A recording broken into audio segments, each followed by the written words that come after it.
भाजपा और एनडीए में भ्रष्टाचारियों का, बलात्कारियों का, अपहरणकर्ताओं का, माफियाओं का, मतलब दलालों का, मतलब एनडीए अगर कह लूं मैं उसका फुल फॉर्म आपको, तो नेशनल दल्ला अलायंस है वो।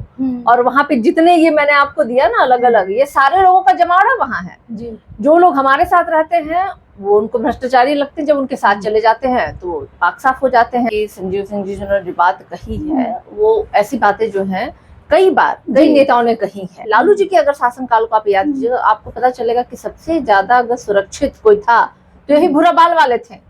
अगर किसी को सबसे ज्यादा सम्मान मिला तो यही भूरा बाल वाले थे। नीतीश कुमार जी के शासनकाल में आने के साथ ही इन पे प्रहार होना शुरू हो गया, लेकिन चुप्पी साधे ये लोग, कभी इनकी हिम्मत हुई नहीं। सहन शक्ति की भी एक सीमा होती है और एक समय के बाद तो बर्दाश्त से बाहर चीज होता है। और अगर संजीव सिंह जी आज अगर उन्होंने बोलना शुरू किया अपने पार्टी के खिलाफ, तो ये बहुत लंबे समय से वो सहते आए होंगे, बर्दाश्त करते आए होंगे। और नमस्कार, लाइव बिहार देख रहे हैं आप, आपके साथ मैं स्नेहा गुप्ता।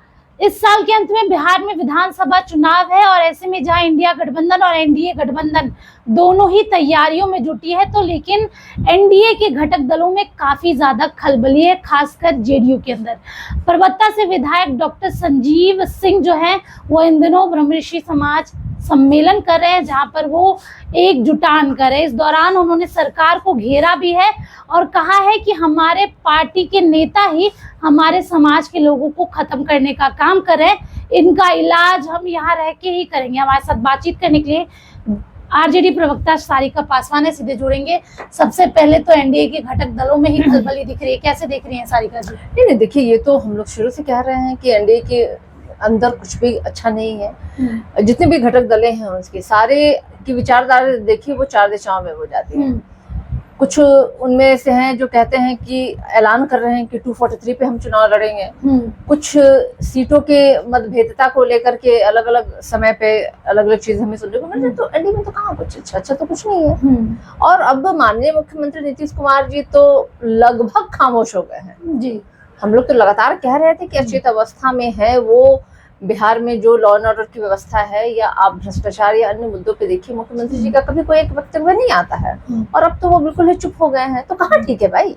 अब उनके ही मंत्री, उनके ही विधायक जो हैं पार्टी के अंदर खाने से ही उनकी आवाजें उठ रही हैं जी। तो कहीं ना कहीं तो अंदर जो है बहुत ये लंबे समय से उबाल होगा, जो अब वो बाहर ओवरफ्लो होकर के वो आनी शुरू हो गई है। उसी मंच पर आपकी ही पार्टी की अगर हम बात करें, मुन्ना शुक्ला आपकी पार्टी में ही थे और लोकसभा चुनाव भी लड़े और उनको उम्र कैद की सजा हो चुकी है।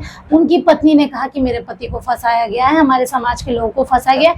उनकी बात तो अलग है क्योंकि वो आपकी पार्टी के हैं, आप लोग विपक्ष में, तो सत्ता पक्ष पे इल्जाम लगाना लाजमी है। लेकिन संजीव सिंह ये कहते हुए नजर आए कि हमारे समाज के लोगों को खत्म किया जा रहा है, मुन्ना शुक्ला को गलत तरीके से फंसाया गया है। देखिए समय समय पे आपने देखा होगा कि संजीव सिंह जी जिन्होंने जो बात कही है वो ऐसी बातें जो है कई बार कई नेताओं ने कही है।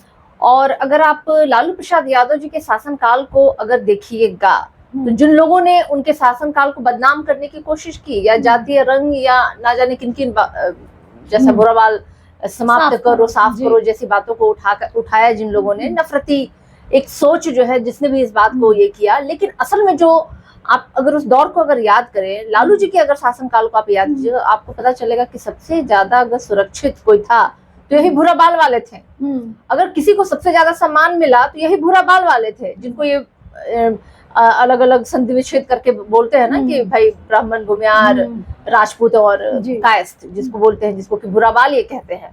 तो ये वो लोग थे, इनकी तादाद और इनकी संख्या जो है बहुतायत ऐसी थी। जो राष्ट्रीय अध्यक्ष हमारे अभी लालू प्रसाद यादव जी जो उस समय मुख्यमंत्री थे, उन्होंने इन लोगों को सम्मान दिया, जगह दी, जो असल में नीतीश कुमार जी के शासनकाल में आने के साथ ही इन पे प्रहार होना शुरू हो गया। लेकिन चुप्पी साधे ये लोग, कभी इनकी हिम्मत हुई नहीं कि ये विपक्ष में मतलब आकर के मुखरता पूर्वक इन बातों को बोले। लेकिन आज कम से कम संजीव सिंह जैसे हिम्मते लोग हैं पार्टी में जो बोल रहे हैं मुखरता से, तो ये तो हकीकत है जो बोल रहे हैं। और वो ये भी कह रहे हैं कि हम पार्टी में रह के ही इन लोगों का इलाज करेंगे। तो कई मंत्रियों पर उन्होंने निशाना साध दिया, उनके निशाने पे हमेशा ही अशोक चौधरी रहते हैं और वो कहते हैं अपने समाज के लिए तो हर कोई खड़ा रहता है, लेकिन वो कहते हैं कि हम पार्टी में रह के इलाज करेंगे। कितना जरूरी है अपने लिए आवाज उठाना, साथ में जो गलत हो रहा है उसके लिए बोलना? नहीं, बिल्कुल ये बहुत जरूरी है और ऐसा करना भी चाहिए। चाहिए लोगों को, आप अपने ही पार्टी की गलतियों को आखिर कितने समय तक ढक के रखिएगा। या कहते हैं ना कि एक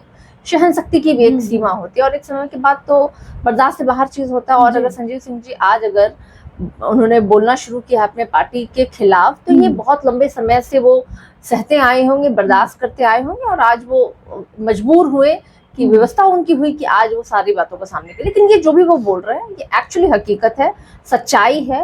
और ये समाज जो है अगर सबसे ज्यादा कहीं अगर प्रतिष्ठा पाया है तो राष्ट्रीय जनता दल ही एक ऐसी पार्टी है, महागठबंधन एक ऐसा दल है जहाँ की इस समीकरण को ध्यान रखा जाता है। कोई जाति, कोई धर्म, कोई भी समुदाय के लोग हैं उनको बराबर का मान और सम्मान अगर मिलता है तो हमारे साथ ही मिलता है। लेकिन वहां जो लोग हैं उनकी स्थिति क्या है वो आज देखिए, आज तो सामने है।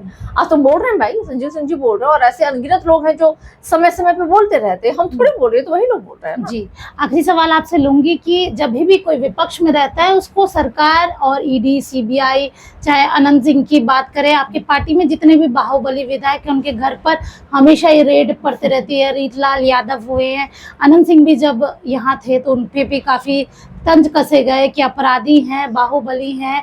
लेकिन जैसे ही उधर जाते हैं तो वॉशिंग मशीन जैसा धुल जाते हैं। नहीं देखिए, भाजपा और एनडीए में भ्रष्टाचारियों का, बलात्कारियों का, अपहरणकर्ताओं का, माफियाओं का, मतलब दलालों का, मतलब एनडीए अगर कह लूं मैं उसका फुल फॉर्म आपको, तो नेशनल दल्ला अलायंस है वो। और वहां पे जितने ये मैंने आपको दिया ना अलग अलग, ये सारे लोगों का जमावड़ा वहां है जी। जो लोग हमारे साथ रहते हैं वो उनको भ्रष्टाचारी लगते हैं, जब उनके साथ चले जाते हैं तो पाक साफ हो जाते हैं।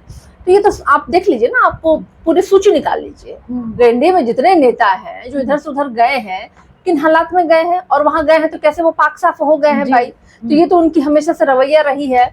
और सीबीआई, ईडी और इनकम टैक्स तो बना ही विपक्षियों के लिए, और हम डरते का है भाई।